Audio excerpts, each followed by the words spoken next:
আমার কাছে খুবই ভালো লাগছে। মানে ওদের মতো বাটপার চিটার চোরেরা ঘুষখোরেরা মানে দুর্নীতিবাজরা ওরা আসলে সংসদে যাইতে পারে না, সংসদের চেয়ারে ওর মতো বাটপারকে, এবং ওরা যারা বাটপারি করছে ওদেরকে মানায় না ওই জায়গায়। সংসদ হলো জনগণের প্রতিনিধিত্ব করার জায়গা। সেই সংসদে যাইতে হবে যাদের ভার আছে, যাদের রাজনৈতিক শিষ্টাচার আছে, গঠনমূলক আচরণ করতে পারে যারা, আর যারা হলেও প্রতিনিধিত্ব করতে পারবে। শুধু প্রতিপক্ষকে ঘায়েল করার জন্য মিথ্যাচার প্রচার করবে, এরা অন্তত সংসদে যেতে পারে না।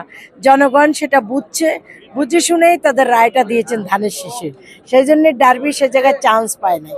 সে আমাদের নেতাকে নিয়ে, জনাব তারেক রহমানকে নিয়ে এসে যে কটূক্তি করেছেন, সেটা মানে আজকে বলতে চাই, নির্বাচন তো হয়ে গেছে, এখন আলহামদুলিল্লাহ আমাদের ঈদের দ্বিতীয় দিন চলছে আজকে, আমরা ঈদের আনন্দ উদযাপন করছি।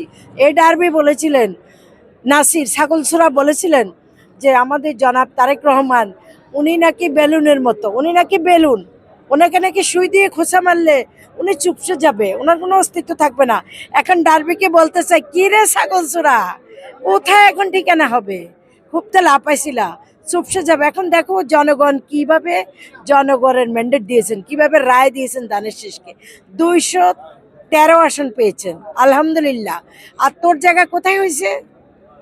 একদম ডাস্টবিনে। ডাস্টবিনেরও তোরা থাকলে ডাস্টবিনেরও মনে হয় অপমান হবে।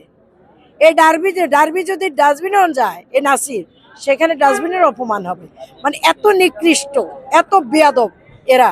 এরা নাকি আবার আপনার জুলাই আন্দোলন করছে, বিশেষ করে এই সোরা।